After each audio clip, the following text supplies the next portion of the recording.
Hey guys, this is Airsoft and CT, and today I wanted to do a review of the G&P M16a1.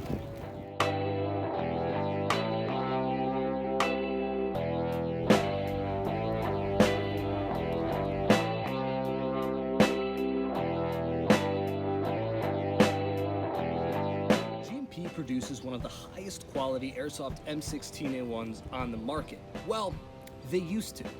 This exact model, while discontinued, still pops up on the secondhand market from time to time. You'll find a traditional birdcage style flash hider, the triangle handguard, and the Type E trapdoor stock.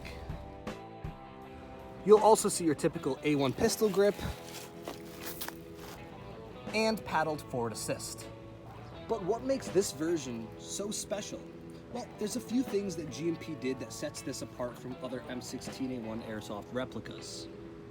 One of the first things you notice is the trademarks. It does have M16a1 trademarks with Colt's Firearm Division Colt Industries in Hartford, Connecticut. And while the sizing does leave some to be desired, they are a fantastic addition that really adds to the authenticity of the rifle. Something a little bit less noticeable is the size of the stock. The stock on the M16a1 was just slightly shorter. Now, here's a SEMA M16a1 stock that came off of mine, and if you notice, when we line it up, the SEMA one is just slightly longer than the G&P. The correct length would be this on the G&P, whether that's the D-type stock or the E. Another difference I appreciate greatly is the correct A1 lower receiver. Now, most often, you'll see the A2 receiver, the one with a different kind of reinforcement. This one is the correct A1. One of the first changes I made was to add an original handguard set. G&P did include their own, which are fairly accurate, but an original just adds that extra sheen to it. I also added a 3-prong flash hider for 67, the event that we're doing upcoming Junction City 2. We did use these flash hiders as opposed to the birdcage one that the G&P did include out of the box. And while I absolutely adore this M16a1, there are a couple things that I take issue with. First and foremost is the safe semi-auto selectors on the opposite side. Now on the original M16a1, these were not present, so I do dislike that they are present on this model. The next thing that irks me is the ejection port cover does not stay closed, nor is it the correct M16a1 style. However, a minor difference to the original, so that's not something that's on the high priority list for changing, although it is relatively easy. Two other things I dislike are the front sight post does have the seam in there. On the original that was not present, however in the M16a2s and on they were, so this one has the incorrect front sight posts, as well as the barrel. While G&P did include the correct pencil style barrel, it has these strange ridge marks on it, which are not at all accurate to the original, and it is also slightly flared right before the flash hider. It would have been a lot simpler just to machine the correct pencil style barrel, however G&P decided to include some kind of modification to theirs.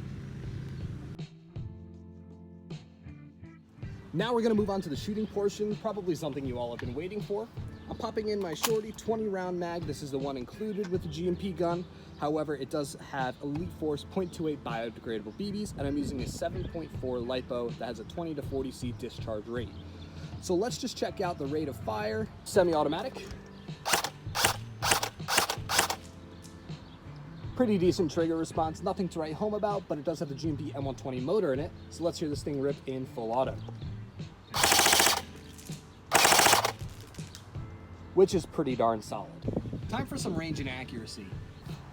And this is the man-sized target we'll be shooting at from approximately 150 feet away. It's a little bit far and a little bit dark back there, but you'll be able to hear an audible ting when I hit the target. Going to semi-auto first. Just over. Just over. There we go, there's a headshot. Just to the side, there's another one.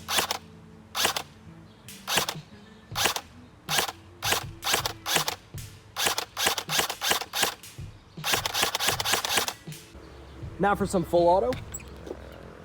Pop a fresh mag in. You can probably see by the leaves moving, we're getting a little bit of wind out there.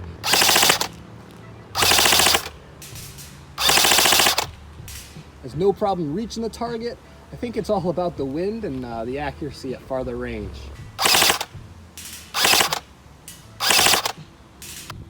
Now let's finish this mag off. And there we go. And there you have it, guys. That was my review on the M16 by G&P. If you can find this gun, I would highly recommend picking it up. Not only is it one of the most accurate rifles on the market for the M16a1, but it's a dream to shoot. I haven't upgraded this thing. I did buy it used, but again, no internal modifications were made. So I highly recommend this piece if you're looking for an M16a1 and you could find it. This is Airsoft NCT. Thanks for joining us, and we'll see you next time.